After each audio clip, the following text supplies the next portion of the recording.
ధార్మిక కార్యక్రమాలలో ప్రతి ఒక్కరూ భాగస్వాములు కావాలంటూ శ్రీ జగదాంబ త్రిశక్తి పీఠాధిపతులు బ్రహ్మశ్రీ బనారస్ గురూజీ గారు పిలుపునిచ్చారు. శ్రీ సురవరం ప్రతాపరెడ్డి తెలుగు విశ్వవిద్యాలయంలో తిరుమలనాథస్వామి దేవస్థానం ట్రస్ట్ ఆధ్వర్యంలో ధార్మిక శిఖర బహుమతి ప్రదానోత్సవం వేడుకలో ముఖ్య అతిథిగా పాల్గొన్న శ్రీ బనారస్ గురూజీ మాట్లాడుతూ, హిందువులలో చైతన్యం ఇంకా రావాలని, ప్రతి ఒక్క హిందువు ధార్మిక సంప్రదాయాలను తప్పకుండా పాటించాలని వారు కోరారు. వారు మాట్లాడుతూ దేవాలయాల పరిరక్షణ కోసం ప్రతి ఒక్క హిందువు కృషి చేయాలని వారు పిలుపునిచ్చారు.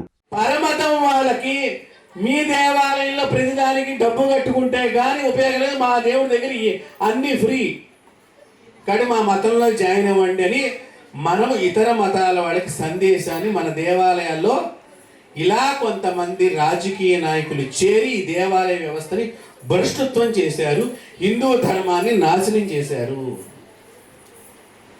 ఈ మాదిరిగా ఒకే ఒక బ్రాహ్మణ కుటుంబం ఉండి ఒక ఊళ్ళో ఒక రామాలయమో ఒక శివాలయమో ఉంటే ఊరంతా కట్టడిగా ఉండి ఆ ఊళ్ళో జరిగే కార్యక్రమానికి వారి పంటలు తీసుకొచ్చి ధారగా దేవాలయం గడప దగ్గర అయ్యగారి గడప దగ్గర ధారగా పోస్తే ఊరంతా చక్కగా వనభోజనం చేసేవాళ్ళం. కుల భోజనాలు కాదండి, పూర్వకాలంలో ఒక దేవాలయ కేంద్రముగా. ఈ రోజున కుల భోజనాలు చేస్తున్నాం, వనభోజనం పోయిందండి. దేవాలయం అంటే వనములో అన్ని మొక్కలు ఎలా ఉంటాయో దేవాలయంలో అన్ని కులాలు సమానమే అని చెప్పేదే దేవాలయము.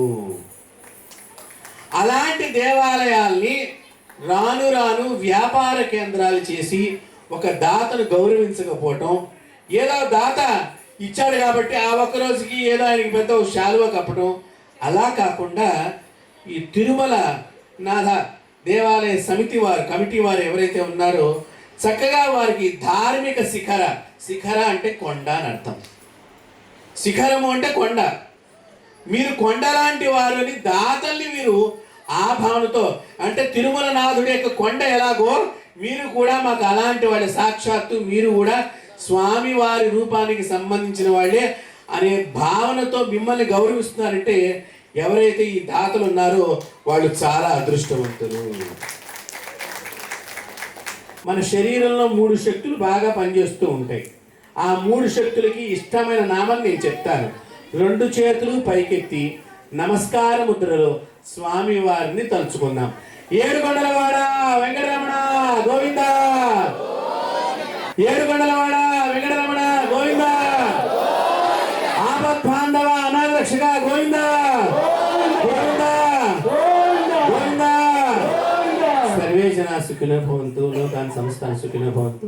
బిర్లా మందిర్ ప్రధాన అర్చకులు శ్రీ లక్ష్మీ నరసింహాచార్యులు మాట్లాడుతూ, ఈ దేశంలో ఉన్న సనాతన ధర్మాన్ని భ్రష్టు పట్టించే విధంగా దుష్ట శక్తులు సిద్ధంగా ఉన్నాయని, వాటిని ఎదుర్కొనే శక్తిని సంపాదించాలంటే మనం ప్రతిరోజు దేవాలయాలను దర్శించుకోవాలని కోరారు. తద్వారా మనం దైవశక్తిని పొందగలిగి ఈ మత శక్తులను సులభంగా ఎదుర్కోవచ్చన్నారు. మన బ్రాహ్మణ సంక్షేమ వేదిక ద్వారా పరిచయమైనటువంటి ఈ ధార్మిక శిఖర అనేటువంటి కార్యక్రమము చాలా అద్భుతమైనటువంటి కార్యక్రమము. మనకి ఆగమ శాస్త్రాలు చెప్పినటువంటి చిన్న విషయం, ఒక నూతన దేవాలయాన్ని నిర్మించడం కంటే కూడా ఒక జీర్ణమైనటువంటి దేవాలయాన్ని మనం ఉద్ధరించినట్టయితే 1000 దేవాలయాలు మనం నిర్మాణం చేసినటువంటి గొప్ప ఫలితాన్ని మనం పొందుతాం. ఒక తల్లి ఒక బిడ్డని పాలిచ్చి పెంచడం అనేటువంటి సామాన్యమైనటువంటి విషయం. అదే ఒక బిడ్డని, దొరికినటువంటి బిడ్డని తాను కనుక ఒక తల్లి పోషించినట్టయితే 1000 మంది శిశువుల్ని ఆదరించినటువంటి ఫలితం ఒక అనాథని మనము పోషించినట్టయితే. అందుకని మనకి పెద్దవాళ్ళు నూతన దేవాలయాలు నిర్మించడం కంటే కూడా శిథిలావస్థలో ఉన్నటువంటి దేవాలయాల్ని మనం బాగు చేయడం అనేటువంటిది చాలా పెద్ద మహత్తరమైనటువంటి కార్యక్రమంగా పెద్దలు చెప్పారు, ఆగమ శాస్త్రాలు చెప్పాయి. ఈ విధంగా ఈ తిరుమలనాథ స్వామి దేవాలయాన్ని పునర్నిర్మాణం చేసి, అలాగే అన్నదానానికి సంబంధించినటువంటి భవనాన్ని కూడా నిర్మించడం అనేటువంటి చాలా గొప్ప విశేషము మన బ్రాహ్మణ సంక్షేమ వేదిక అది నిర్వర్తిస్తూ ఉంది. దీనికి కూడా నేను ఇంత అని చెప్పి ప్రకటించను, కానీ పెద్దగానే నేను సాయం చేస్తానని చెప్పి నేను మాటిస్తూ ఉన్నాను. ప్రముఖ సినీ నటులు శ్రీ ఉప్పలూరి సుబ్బరాయ శర్మ మాట్లాడుతూ తను హిందువుగా పుట్టినందుకు ఎంతగానో గర్విస్తున్నానని, హిందూ సంప్రదాయాలు చాలా అద్భుతంగా ఉంటాయని, ఎన్నో అతీంద్రియాల శక్తుల కలయికతోనే మన సంప్రదాయాలు ఉన్నాయని, వాటిని మనం తప్పకుండా తెలుసుకుని పాటించాలని కోరారు.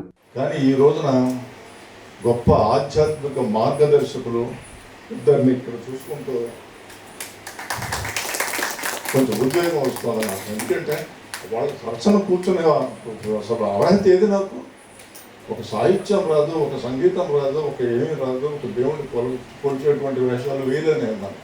కానీ మరి ఆ వెంకటేశ్వర స్వామి నన్ను ఇక్కడ తీసుకొచ్చి వాళ్ళ పక్కన కూర్చోబెట్టి మాట్లాడిస్తున్నాడు అంటే ఇది ఆయన గొప్పతనం కాక ఇంకేముంది? ఆ తిరుమల అది గొప్పతనం అని నేను వాళ్ళతో మనస్ఫూర్తిగా నేను ఇవాళ నమ్ముతున్నాను. ఈ ఫంక్షన్కి 2-3 సార్లు పిలిచారు ఆంజనేయుడు గారు. 2-3 సార్లు కుదరలేదండి. ఏదో ఒక కారణాల వల్ల కుదరలేదు. ఈ రోజున నేను నిన్న ఒంగోలులో ఉండి భారతీయ చరిత్రకి ఒక భాష చెప్పిన ఆర్య చాణుక్యుల వారి నాటకాన్ని నేను డైరెక్ట్ చేసి నన్ను వేయించడం జరిగింది. అందుకోసం ఒంగోలు వెళ్ళాను. ఆ తిరుగు ప్రయాణంలో ఇక్కడికి వచ్చి వీళ్ళందరి మధ్య కూర్చునే అవకాశం నాకు దొరికిందంటే నాకంటే గొప్పవాడు భగవంతుడు ఆ విధంగా నన్ను ఆశీర్వదించాడు నా వెంకటేశ్వర స్వామి నేను ఫీల్ అవుతున్నాను. తిరుమలనాథ ట్రస్ట్ కార్యదర్శి శ్రీ గోపాలుని హరిహరరావు మాట్లాడుతూ శ్రీశైలం దగ్గరున్న దోర్నాల మండలం ఎడవల్లి గ్రామంలోని పర్వతంపై స్వయంభూవుగా వెలిసిన శ్రీ తిరుమలనాథ స్వామి దేవాలయ నిర్మాణం కోసం గత 5 సంవత్సరాలుగా కృషి చేస్తున్న తమ ట్రస్ట్ అనేక ధార్మిక కార్యక్రమాలను నిర్వహిస్తున్నదని, అందులో భాగంగానే అన్నదాన సత్రం నిర్మాణం ప్రారంభిస్తున్నామని తెలిపారు. ఇందుకోసంగా ఎడవల్లి గ్రామాల ప్రజలు తమకు పూర్తి సహాయ సహకారాలను అందిస్తున్నారన్నారు. అనేక ప్రాంతాలలో ఆ స్వామి యొక్క అద్భుతమైన అనుభవాలు భక్తుల యొక్క అనుభవాలు ఎన్నో వస్తున్నాయి. అలాంటి అనుభవాలతో కూడిన ప్రాంతమే ఎడవలి. ఎడవలి అనేది అక్కడ వెలిసిన ఆ తిరుమలనాథ స్వామి మనము ప్రతిష్ఠించిన స్వామి కాదు, మనము శిలగా చేసిన స్వామి కాదు, శిలతో చెక్కిన స్వామి కాదు, పురోహితులు పండితులు వచ్చి అక్కడ స్వామిని ప్రతిష్ఠించిన విగ్రహము కాదు. అది సాక్షాత్తు స్వామియే వెలిశాడు. ఎలా వెలిశాడు? సహజ సిద్ధంగా వెలిశాడు. ఎలా సహజ సిద్ధంగా వెలిశాడు అంటే ఆ యొక్క ఎడవలిలో ఉన్న కరణాలు, గ్రామ కరణాలు బోయినపల్లి వంశీయులు అంటే మా తాతవారు, అంటే ఇప్పుడు మన బోయినపల్లి సీను ఆ వంశంలోనే వంశోద్ధారకుడైన. కాబట్టి ఆ రోజులలో ఆ కర్ణం గారికి స్వామి సాక్షాత్ వెంకటేశ్వర స్వామి స్వప్నంలో కనిపించి నేను కొండ మీద వెలిశాను, నాకు గుడి కట్టండి, నాకు పూజలు చేయండి అని ఆ యొక్క సాక్షాత్ వెంకటేశ్వర స్వామి స్వప్నంలో కనిపించి అనుభూతి ఇవ్వడం జరిగింది. అయితే అది నల్లమల అడవి, అది పెద్ద కొండ. ఆ కొండ ప్రాంతంలో ఎక్కడ వెలిశాడు, ఏ రకంగా వెలిశాడు? ఒక శిల రూపంలో వెలిశాడా, ఒక విగ్రహం రూపంలో వెలిశాడా, ఒక చెట్టు రూపంలో వెలిశాడా తెలియదు. ఆ తర్వాత కొన్ని రోజులకు ఆ యొక్క అడవిలోనే ఆ ఎడవలి ప్రాంతంలో ఉన్న యాదవులు చెట్టు కొట్టుతూ ఉంటే ఆ చెట్టుతో కొట్టుతూ ఉండగా ఆ గొడ్డల వేటు ఒక రాతి మీద పడి ఆ రాతిలో నుంచి రక్తము ప్రవహిస్తుంది.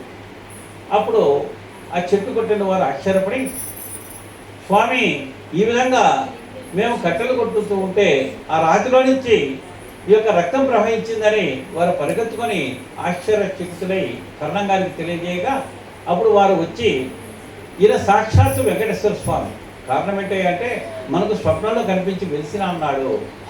ఆ స్వప్నంలో కనిపించి వెలిసినందుకు కాను అలాంటి నిరూపణ చూపించాడు స్వామి అని చెప్పి అప్పుడు స్వామికి అనేక ప్రార్థనలు పూజలు ఎన్నో చేసి ఒక చిన్న మందిరాన్ని నిర్మించడం జరిగింది. ఆ ప్రాంతం కూడా చాలా బీద దేశం. అక్కడ ఎక్కువగా ఆ ప్రాంతంలో తాండవాలు ఎక్కువ అంటే ఈ యొక్క ఎస్టీస్ ఆ ప్రాంతంలో ఎక్కువగా ఉంటారు. చుట్టుపక్కల 10 గ్రామస్తులు కూడా 10 గ్రామాల వారు కూడా ఆ యొక్క గ్రామంలో అంటే మరీ పల్లెటూరు ప్రాంతంలో అటవీ ప్రాంతంలో ఆ సాక్షాత్ వెంకటేశ్వర స్వామిని దర్శించి పూజించి అద్భుతమైన అనుభూతులు పొందారు. పెళ్లి కాని వారికి పెళ్లి లేని, అదేవిధంగా ఉద్యోగం లేని వారికి ఉద్యోగం వచ్చింది, ఆరోగ్యం చెడిపోయిన వారికి ఆరోగ్యం బాగుంది, అదేవిధంగా అనేక మందికి ఆర్థిక ఆరోగ్య అనేక రకమైన సమస్యలు తీరడం జరిగింది. ఇంతకన్నా గొప్ప విషయం ఏంటంటే వర్షం లేని సమయంలో ఆ స్వామిని ప్రార్థించి ఆ గ్రామస్తులందరూ కూడా వెళ్ళి ఆ స్వామి దగ్గర తిరునాళ్ళు చేసి అక్కడ పాయసం వండి స్వామికి నైవేద్యం పెడితే అక్కడ వర్షాలు పడేవి. ఇలాంటి ఎన్నో అనుభూతులు. ట్రస్ట్ కోశాధికారి బాలా శ్రీనివాసులు మాట్లాడుతూ అన్నదాన సత్ర నిర్మాణానికి కృషి చేస్తున్న దాతలకు ధన్యవాదాలు తెలియజేస్తూ నిరంతరంగా తమ ట్రస్ట్ నిర్వహిస్తున్న ధార్మిక వేడుకలలో పాల్గొనాలని పిలుపునిచ్చారు. కోటి దీపోత్సవం ఈ కార్యక్రమం నిజంగా గ్రామస్తులు 5-6 గ్రామాల చుట్టుపక్కల గ్రామాల అందరూ కూడా కోటి దీపోత్సవం చేస్తారు. సంక్రాంతి కార్తీక సమారాధన రోజు, కార్తీక పౌర్ణమి రోజు మీరు చూడొచ్చు.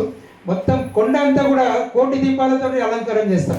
అసలు ఎక్కడ కూడా జరగదు అది. ఇక్కడ మీరు చూసినటువంటి హైదరాబాద్లో జరిగేటువంటి కోటి దీపోత్సవం అనే కార్యక్రమం అక్కడ కార్యక్రమానికి చాలా వ్యత్యాసం ఉంటుంది. అంత అద్భుతంగా గ్రామస్తులందరూ కూడా ఆ కార్యక్రమాన్ని నిర్వహిస్తారు. సో ఇప్పుడు ఈరోజు మేము అన్నదాన సత్రాన్ని అతి త్వరలో అన్నదాన సత్రాన్ని ప్రారంభించబోతున్నాము. ఎందుకంటే కర్ణాటక నుంచి వచ్చేటువంటి శివ భక్తులందరూ కూడా ఆ దేవస్థానం ముందు నుంచే వారు పాదయాత్ర చేసుకుంటూ వస్తారు. వారందరికీ కూడా అన్నదాన కార్యక్రమాన్ని నిర్వహించాలని ఎప్పటి నుంచో అనుకుంటున్నాము, ఆల్రెడీ చేస్తున్నాము అక్కడ. సో దానికి వ్యవస్థ ఒక నిర్మాణము, ఒక సత్రం భవనం కట్టియాలని ఒక ఆలోచనతోటి మేము ఈ కార్యక్రమాన్ని ఈరోజు నిర్వహించడం జరిగింది. మీరందరికీ కూడా మా తిరుమలనాథ దేవస్థానం ట్రస్ట్ నుంచి మరొక్కసారి హృదయపూర్వక ధన్యవాదాలు తెలియజేసుకుంటూ నమస్తే. ఆ తరువాత జరిగిన సన్మాన వేడుకలో దాదాపుగా 50 మందికి ధార్మిక శిఖర బహుమతిని అందజేసి ఘనంగా సత్కరించారు. ఇంకా ఈ సభలో గోపాలుని నరసింహారావు, గోపాలుని ప్రసాద్, రాపాక ప్రభాకర్, అలుగుల లక్ష్మయ్య, శ్రీమతి లలిత దాక్షాయణి, ఎడవల్లి గ్రామస్తులు శ్రీ శ్రీనివాస్, శ్రీ శ్రీరాములు తదితరులు పాల్గొని ప్రసంగించారు.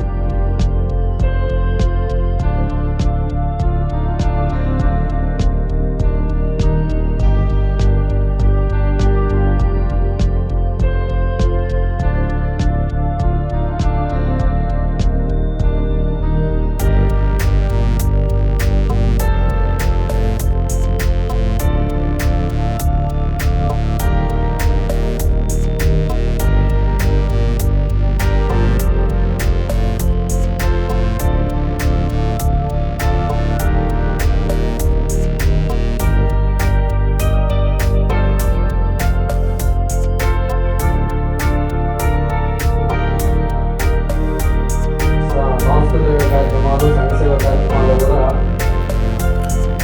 శ్రీ సిఎస్ఆర్ ఆంజనేయ గారికి సత్కార కార్యక్రమం.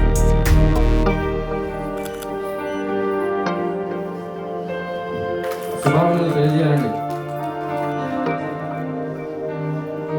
లక్ష్మీ నరసింహాచార్య గారు ప్రధాన అర్చకులు బెల్లాముల దేవాలయం. గట్టిగా కరతాళ మధ్య